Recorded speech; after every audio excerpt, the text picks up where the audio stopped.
ระพุทธรูปสำคัญที่ถูกอัญเชิญไปประดิษฐานยังสยามประเทศพระพุทธรูปสำริดของลาวหรือลานช้าง ซึ่งทางการสยามอัญเชิญไปประดิษฐานไว้ตามวัดต่างๆในอาณาเขตของสยามนับตั้งแต่ประมาณปีคศ 1858 เมื่อพระเจ้าอนุวงศ์บ่ประสบผลสำเร็จในการกอบกู้เอกราชซึ่งมีอย่างหลวงหลาย แต่ที่เป็นองค์พระใหญ่สำคัญและเป็นที่รู้จักดี มื้อนี้ลาวชาแนลขอนำเสนอก็จะมีดังนี้ 1. พระอรุณหรือพระแจ้ง เป็นพระพุทธรูปปางมารวิสัยรอองค์พระกับผ้าของหรือจีวรด้วยโลหะต่างกัน มีขนาดหน้าตักประมาณ 50 ซม. สยามอัญเชิญไปจากเวียงจันทน์เมื่อปีคศ 1858 และอัญเชิญไปประดิษฐานไว้ที่วัดอรุณราชวรวิหาร เพราะเห็นว่ามีชื่อคือกัน 2. พระอินทร์แปลง เป็นพระพุทธรูปสำริดหน้าตักกว้างประมาณ2 ศอกปลาย สยามอัญเชิญจากเวียงจันทน์ไปเมื่อปีคศ 1858 แล้วอัญเชิญไปเป็นพระประธานในสิมวัดมหาพฤทธาราม ต่อมาได้อัญเชิญไปประดิษฐานไว้ที่วัดเสนาสนาราม อยุธยา 3. พระแสนเมืองมหาไซ เป็นพระพุทธรูปสำริดปางมารวิสัย สยามอัญเชิญจากถ้ำเมืองมหาไซแล้วอัญเชิญไปประดิษฐานไว้ที่วัดปทุมวนาราม 4. พระแสนเมืองเสียงแตง เป็นพระพุทธรูปปางมารวิสัยรอด้วยโลหะสีต่างๆ สยามอัญเชิญไปจากเมืองเสียงแตงเมื่อปีคศ 1858 อัญเชิญไปประดิษฐานไว้ที่วัดหงส์รัตนาราม ธนบุรี 5. พระไสย เป็นพระพุทธรูปสำริดปางมารวิสัย ประดิษฐานไว้ที่วัดโพไซจังหวัดหนองคาย 6. พระเสริม เป็นพระพุทธรูปสำริดที่สำคัญองค์หนึ่งของเวียงจันทน์ เมื่อสยามอัญเชิญไปแล้วก็ได้ประดิษฐานไว้ที่วัดโพไซจังหวัดหนองคาย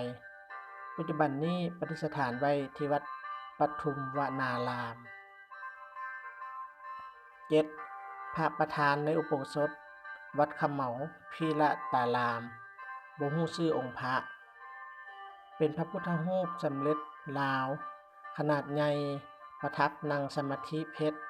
ที่ฐานมีรูปสัตว์ต่างๆ ปัจจุบันประดิษฐานไว้ที่วัดขะเหมาพีระตาราม นนทบุรี ในรูปอาจจะแม่นองค์ที่ออกสีทองดำ 8. พระแสกคำ เป็นพระพุทธรูปสำริดบางท่านบอกว่ารอด้วยคำทั้งองค์ หน้าตักกว้าง 46 ซม. สยามอัญเชิญไปจากเวียงจันทน์แล้วอัญเชิญไปประดิษฐานไว้เป็นพระประธานในสิมวัดคฤหบดี ธนบุรี 9. พระสันสมมอ เป็นพระพุทธรูปสำริดประทับนั่งสมาธิ พระหัตถ์ซ้ายถือหมากสมมออยู่เทิงขา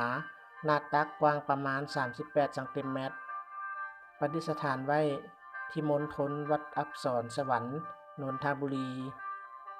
10. พระประธานในอารามหลวง วัดพระพุทธบาทสระบุรี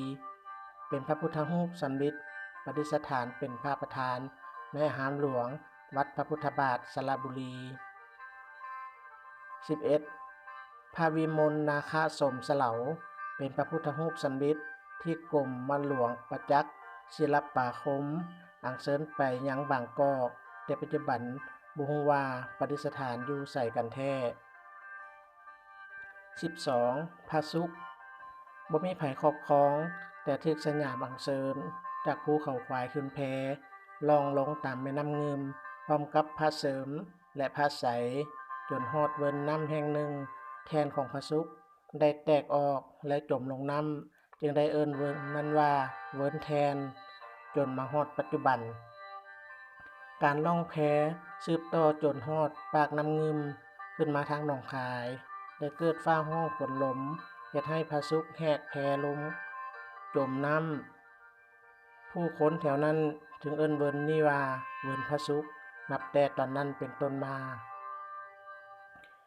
ท่านผู้ชมที่เคารพนี่คือส่วนน้อยๆที่เฮาสามารถนำมาเสนอให้ท่านได้รู้ที่ปรากฏทางอินเทอร์เน็ตเท่านั้นความจริงแล้วหากยังมีอย่างหลงหลายคำว่าอังเซินในนี้แม่นหมายถึงการยึดหรือการปุ้นเอาเพราะสมัยนั้นเป็นสมัยสงครามและการนำเสนอเรื่องราวนี้เป็นเพียงแต่อยากให้ผู้ชมผู้รู้ผู้เห็นได้รับทราบว่าในอดีตนั้นประเทศชาติของเฮาได้สูญเสียมรดกอันล้ำค่าอย่างหลวงหลายเว้าเฉพาะแต่พระพุทธรูปก็มีอย่างหลวงหลายที่นี้ยังบ่ได้เว้าถึงวัตถุโบราณปูชนียวัตถุอื่นๆที่บ่ปรากฏหลักฐานชัดเจนอันนั้นมันเป็นเรื่องของประวัติศาสตร์ที่คนรุ่นหลังควรเรียนรู้เอาไว้และให้รู้จักรักหอมมูลมรดกของชาติที่ยังหลงเหลืออยู่บ่ว่าจะเป็นพระพุทธรูปวัดวาอาราม ศิลปะศิลป์ไม้ลายมือเรียงลายผ้าไหมเครื่องดนตรีโบราณและอื่นๆซึ่งถ้าเฮาบ่รู้จักรักบ่รู้จักหวงแหนแล้วอีกบ่ดนบ่นานของเหล่านี้อาจจะกลายไปเป็นของคนชาติอื่นไปอย่างบ่ต้องสงสัยขอสิริมงคลจงเกิดแก่แหล่งข้อมูล